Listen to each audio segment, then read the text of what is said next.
पाकिस्तान के मायानाज स्नाइपर राजा ज़ीशान हैदर की हंगामा खेज दास्तान।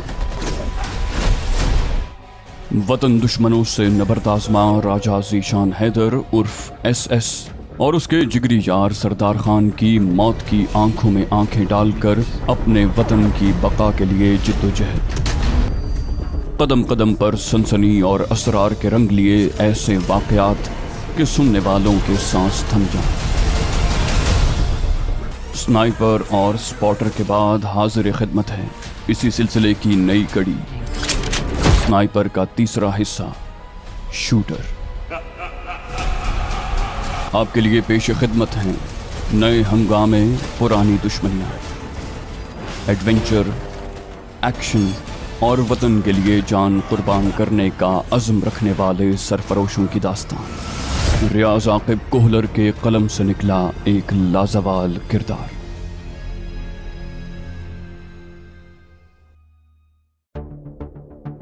बिमला कौर का फ्लैट ढूंढने में मुझे कोई मुश्किल नहीं हुई, मगर दरवाजा बाहर से कुफल था। शायद वो ड्यूटी पर थी। अलबत्ता वहां आने के लिए मैंने ऐसे वक्त का इंतखाब किया था कि मुझे वो बराह रास्त मिल जाए या उसका ज्यादा इंतजार न करना पड़े। अगर उसकी दिन की ड्यूटी होती तो शाम तक वो घर पहुंच जाती, और अगर रात की होती तो वो उसी वक्त फ्लैट पर मिल जाती। मैं उस बिल्डिंग से बाहर आ गया। करीब ही एक अवामी होटल था। चाय का बताकर मैं प्लास्टिक की मैली सी कुर्सी पर बैठ गया। वहां से इमारत का दाखिली दरवाजा नजर आ रहा था। अधेड़ उम्र बैरे ने चाय की प्याली मेरे सामने रखी। बमुश्किल प्याली खाली की थी कि इमारत के दरवाजे की तरफ एक वेस्पा मोटरसाइकिल मुड़ती नजर आई, जिसे नर्स की यूनिफॉर्म में मलबूस जवान लड़की चला रही थी। मेरे अंदाजे में वो बिमला कौर ही थी।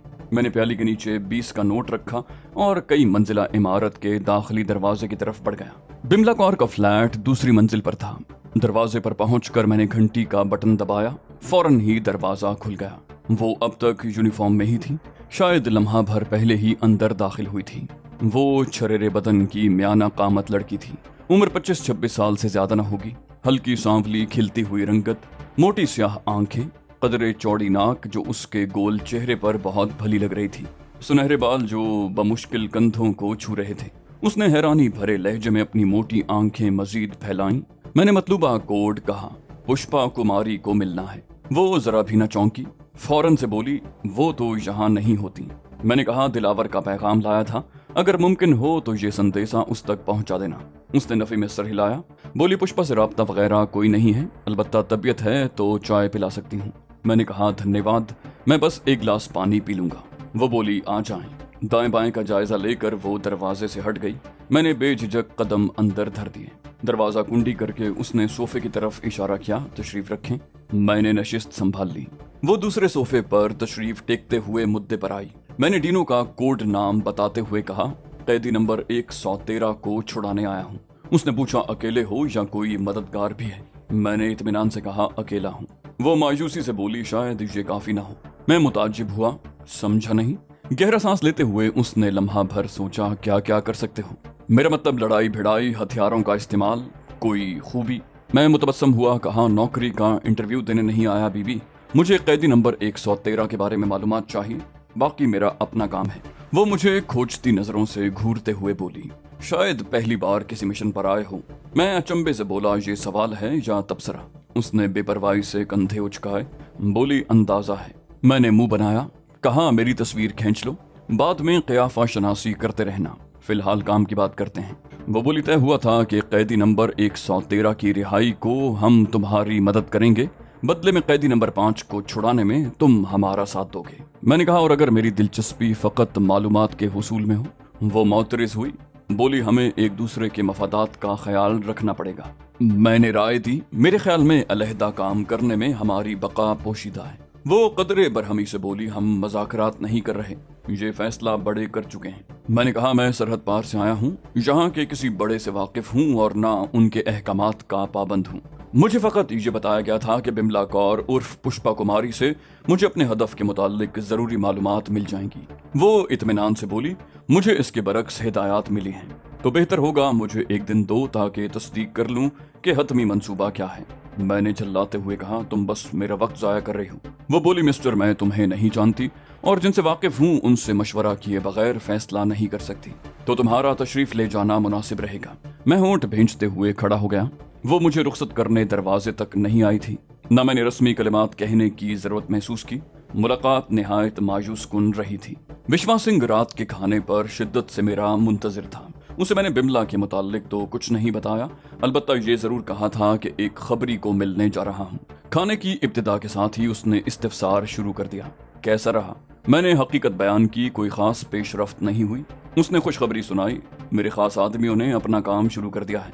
मैंने मशवरा चाहा, कहा मेरा ख्याल है विघ्नेश के खात्मे तक दूसरी कार्रवाई को मौखिर कर देता हूँ। उसने कहा बुलंद किया, बोला देख लो, आखिर सरदार से मशवरा लेने पर मजबूर हो गए ना। मैंने मुंह बनाते हुए कहा, इसलिए पूछ रहा हूँ कि उसके मुतजाद अमल कर सकूं। गपशप करते हुए हमने खाना खाया, थोड़ी देर चहलकदमी की और कमरे में लौट आए। प्रीतो भाभी चाय बना लाईं। चाय की प्याली उठाते हुए उसने बायां हाथ माथे पर मारा, एक बात तो भूल ही गई है। मैंने मुंह बनाते हुए कहा, सरदार हो और चवल न मारे मुमकिन ही नहीं। वो दांत पीसते हुए बोला, भूल जाने को चवल मारना नहीं कहते बेशरम। मैंने डांटते हुए कहा, अब फूट भी दो। बोला, धर्मू दादा ने तुमसे बात करने का कहा था। मैंने कहा, कौन सा सो रहा होगा, कॉल कर लो। उसका नंबर मिलाकर विश्वास सिंह ने मोबाइल फोन मेरी तरफ बढ़ा दिया। धर्मू दादा ने सलाम दुआ के बाद मेरी खैरियत पूछी, थोड़ी देर गपशप की और जल्द मिलने का मुजदा सुनाकर राब्ता मुनक़ता कर लिया। विश्वास सिंह को रुखसत करके मैं आराम करने लेटा, तभी एक अनजान नंबर से घंटी आने लगी। कॉल वसूल करते हुए मैंने सवालिया लहजे में जी कहा। वो बगैर किसी तमहीद के मुद्दे पर आया, तुम्हें उसकी हिदायत पर अमल करने का कहा गया था। मैं तुनक कर बोला, मुझे बस उससे मिलने का कहा गया था। वो बरहम हुआ, तो इसका मतलब ये बनता है कि तुम उसे खरी खरी सुनाकर चलते बनो। मैंने कहा, किसी के जेरे कमान काम करने नहीं आया, ना बच्चा हूं कि किसी की उंगली थामने की जरूरत पड़े। मैं अपने मौकिफ से पीछे हटने को तैयार न था। वो पुर्रोब लहजे में बोला, जानते हो किसको मुखातिब हो? मैं बेखौफी से बोला, जरूरत महसूस नहीं करता। वो बोला, कल दोपहर 11 बजे गोविंद नगर में श्री राम होटल, कमरा नंबर 27। मुख्तसर अल्फाज में मिलने की जगह का तयन करते हुए उसने मेरा जवाब सुने बगैर राब्ता मुनक़ता कर दिया। अगली सुबह को नाश्ते के बाद विश्वास सिंह घर से निकल गया। मैंने हवेली की वसीओ अरीज छत पर चढ़कर SR1 की सफाई की, पुर्जों और बैरल का तेल खुश किया, बोर साइटिंग की और राइफल को आने वाले मरहले के लिए तैयार किया। 9:30 बजे मैं विश्वास सिंह की हवेली से निकल आया। गोविंद नगर तक मैं रिक्शे में गया और वहां से आगे 1-2 अफराद की रहनुमाई लेकर पैदल ही श्री राम होटल पहुंच गया। 11:15 हो चुके थे। मैं पुरएतमाद अंदाज में चलता हुआ सीढ़ियों की तरफ बढ़ा और दूसरी मंजिल पर पहुंच गया। कमरा नंबर 27 ढूंढने में मुझे कोई दिक्कत न हुई। 11 बजने में 5 मिनट बाकी थे जब मैंने दरवाजे को हल्का सा खटखटाया। लम्हा भर के बाद दरवाजा खुला। सामने एक अधेड़ उम्र शख्स नजर आया, छोटी दाढ़ी जिसके निस्फ से जायद बाल सफेद हो चुके थे, मियाना कामत और दुबला पतला जिस्म। तारुफ पूछे बगैर उसने एक तरफ होकर मुझे अंदर आने का रास्ता दिया। शायद मुझे शक्ल से जानता था या उसे खुद पर कुछ ज्यादा ही एतमाद था।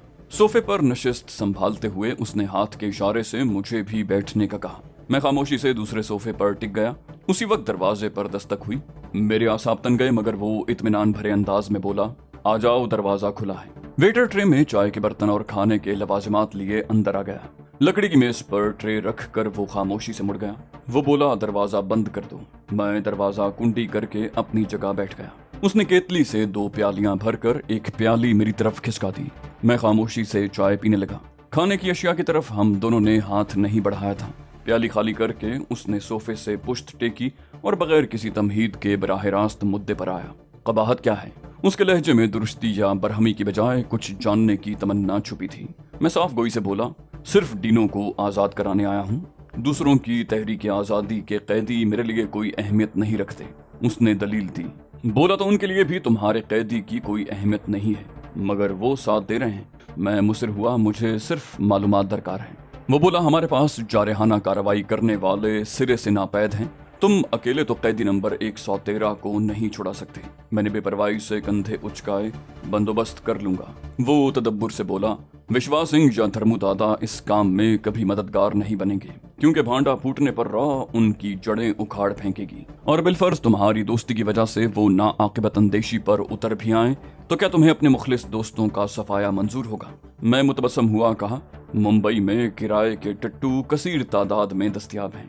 वो तंज़िया अंदाज में बोला, अगर तुम्हें किराए के टट्टुओं और आज़ादी के मतवालों की कारकर्दगी में फ़र्क मालूम नहीं है تو میرا ان کی عقل پر ماتم کرنے کو جی چاہ رہا ہے جنہوں نے تمہارا انتخاب کیا۔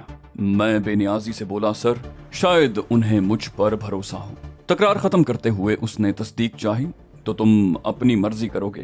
میں اعتماد سے بولا اگر کوئی قانون ایسا کرنے سے روکتا ہے تو بالکل نہیں۔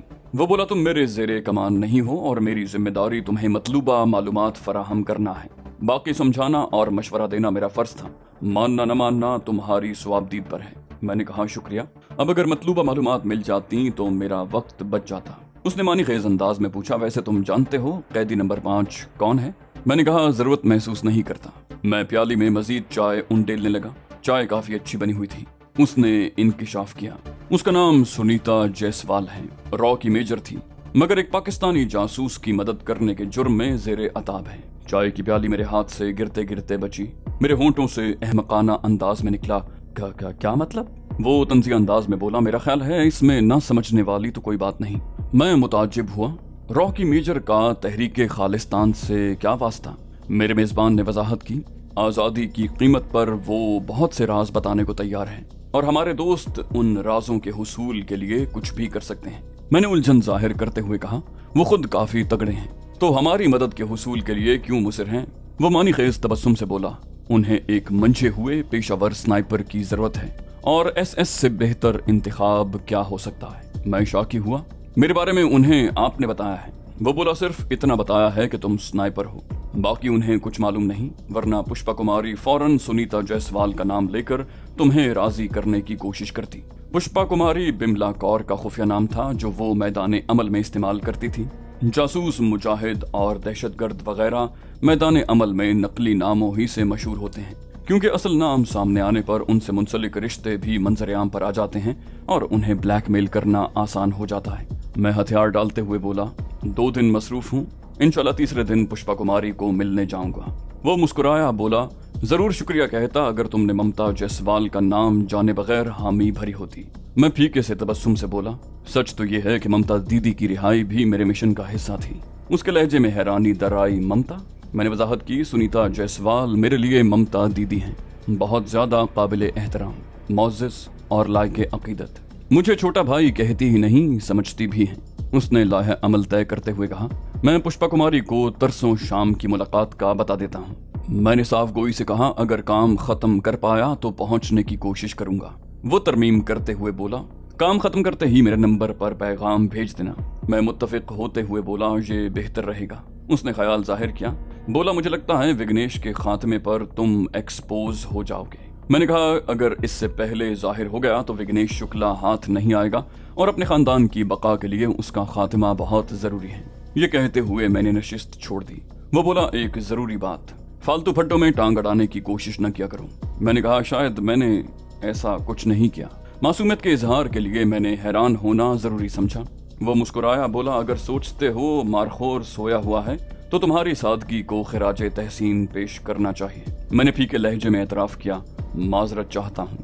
وہ بولا تمہاری جان بہت قیمتی ہے جوان، اپنی صلاحیتیں مقصد کے حصول پر استعمال کرو، باقی مظلوم اتنے زیادہ ہیں کہ ان کے شمار ہی میں عمر بیت جائے گی، کجا انہیں انصاف مہیا کیا جائے۔ میرا مطلب عوام کی حفاظت سرکار کا ذاتی معاملہ ہے تو ان کا انہی پر چھوڑ دو۔